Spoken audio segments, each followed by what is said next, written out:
الحمد للہ والصلاة والسلام علی رسول اللہ اما بعد فاعوذ باللہ من الشیطان الرجیم بسم اللہ الرحمن الرحیم۔ ہمارا فہم رجب المرجب کورس جاری ہے۔ آج رجب المرجب کی 4 تاریخ ہے اور ہمارا آج تیسرا لیکچر ہے۔ نئے آنے والے احباب کو خوش آمدید، بخیر راغلے، جی آئیں، اہلا و سہلا مرحبا۔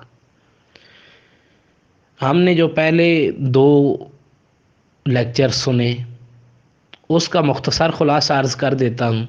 پہلے لیکچر میں ہم نے رجب کی اہمیت کے بارے میں سماعت کیا کہ رجب کیا ہے، رجب کی کیا اہمیت ہے اور رجب کو رجب کیوں کہتے ہیں، رجب کے مزید کیا نام ہیں۔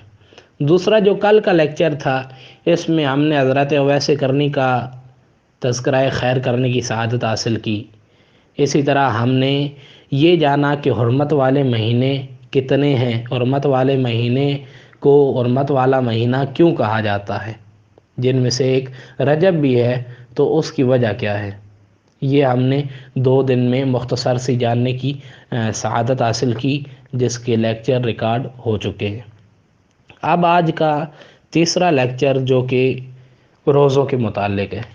سب سے پہلے تو یہ کہ کچھ لوگ ان روزوں کو بھی معاذ اللہ عز و جل بدعت کہتے ہیں۔ اب بدعت پتہ نہیں ان کے نزدیک تعریف کیا ہے بدعت کی۔ اب جب ان نام نہاد مفتیان کرام کو، یعنی کہ جو ان روزوں کو بھی بدعت کہہ رہے ہوتے ہیں، ان سے جب بدعت کی تعریف بھی پوچھی جائے تو ان کو یہ بدعت کی تعریف بھی نہیں آتی، اور بدعت کی اقسام پوچھی جائے تو ان کو پتہ ہی نہیں ہوتا کہ بدعت کی اقسام بھی ہوتی ہیں۔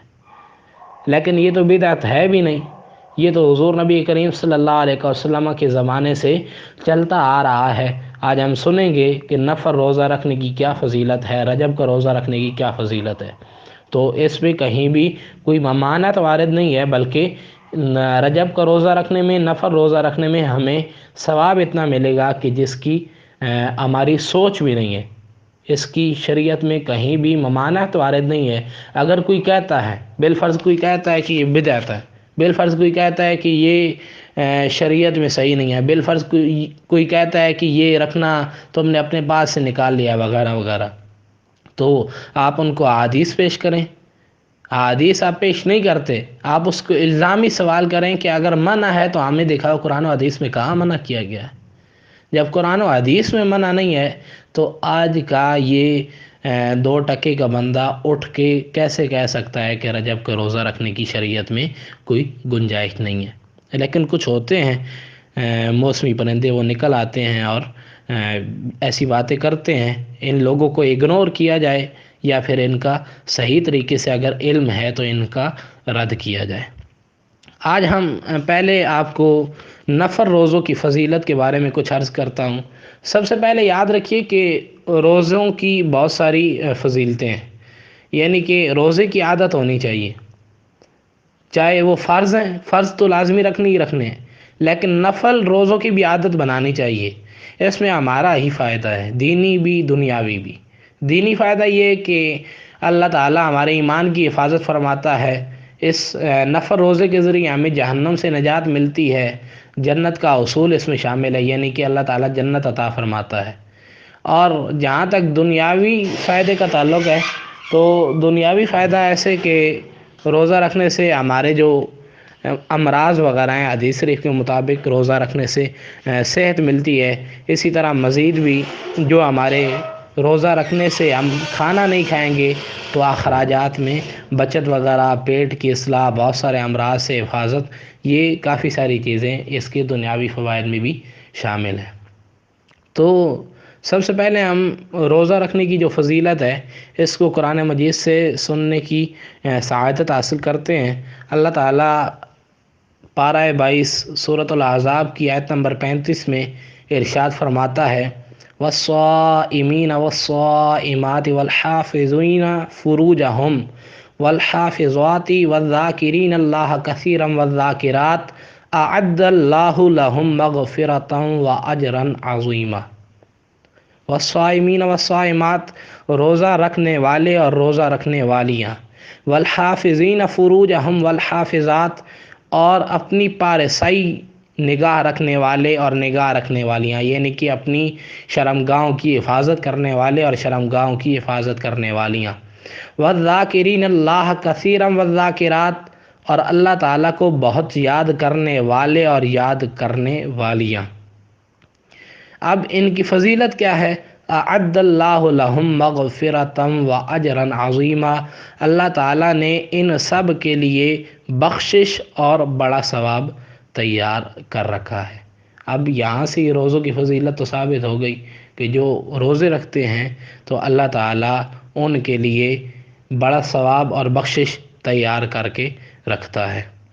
اب یہاں یہ سوال پیدا ہوتا ہے کہ یہاں ہو سکتا ہے کسی کے ذہن میں بات آ رہی ہو کہ یہاں تو فرض روزے مراد ہیں، تو ایسا نہیں ہے، بلکہ والصائمین والصائمات کی تفسیر میں حضرت علامہ ابو البرکات عبداللہ بن احمد نصفی تفسیر مدارک میں لکھتے ہیں کہ یہاں فرض اور نفل دونوں قسم کے روزے مراد ہیں۔ یہ صرف فرض نہیں ہے بلکہ نفل بھی، فرض رکھنے لازمی ہے اور جو نفل بھی رکھتا ہے تو اللہ تعالیٰ اس کے لیے بھی بخشش اس کی فرماتا ہے، بخشش تیار کر کے رکھی ہوئی ہے اس کے لیے، اور بڑا ثواب اس کو عطا فرماتا ہے۔ اب آگے چلتے ہیں، حدیث شریف سے اس کا کچھ سننے کی سعادت حاصل کرتے ہیں۔ جمع الجوامع میں ایک حدیث شریف ہے جس میں حضور نبی کریم صلی اللہ علیہ وسلم نے ارشاد فرمایا، جس نے ثواب کی امید رکھتے ہوئے ایک نفل روزہ رکھا، اللہ پاک اسے دوزخ سے 40 سال کی مسافت کے برابر دور فرما دے گا۔ یعنی کہ جتنا سفر 40 سال میں ہوتا ہے اتنا زیادہ اللہ تعالیٰ اس کو دور فرما دے گا۔ اب آپ خود اندازہ لگائیے، یہ ہے بھی نفل روزہ، ایک نفل روزہ، اور آج کے لوگ کہتے ہیں کہ نفل روزہ رکھنا کہیں سے ثابت نہیں ہے۔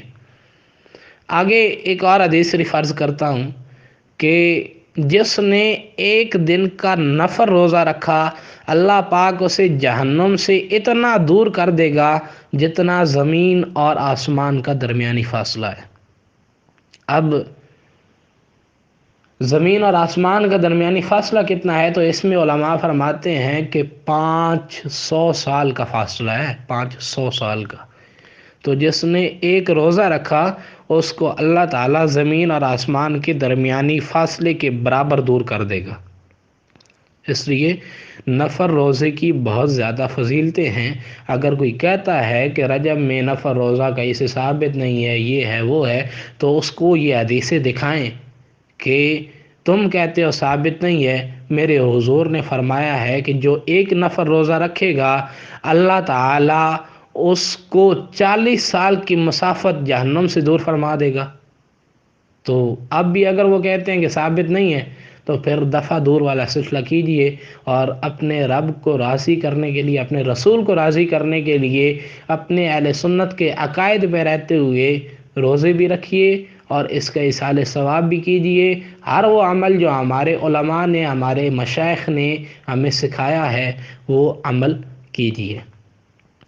دنیاوی فوائد میں نے عرض کی تھی کہ صحت ملتی ہے، تو یہ میری یا کسی عام بندے کے منہ کی بات نہیں ہے بلکہ یہ حدیث شریف سے ثابت ہے۔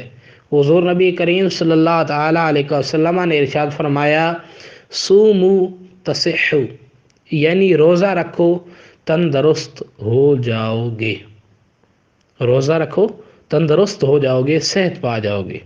تو یہ بھی ایک بہت بڑا فائدہ ہے، لیکن اس میں یاد رکھیں کہ روزہ رکھنے کا مقصد یا نیت صحت پانا نہیں ہو، بلکہ روزہ رکھنے کی نیت اللہ تعالیٰ کی رضا ہو، اللہ کے رسول کی رضا ہو، اللہ کے رسول کی سنت پہ عمل کرنا ہو، تو پھر روزے کے سارے فوائد حاصل ہوں گے، دینی بھی دنیاوی بھی اخروی بھی، سارے فضائل حاصل ہوں گے، اس کی جتنی بھی فضیلتیں ہیں وہ ملیں گی۔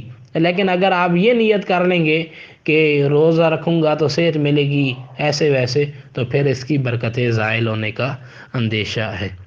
یہ تو ہم نے کی بات مطلقاً روزوں کی، یعنی کہ نفل روزے رکھیں گے تو کیا ہوگا۔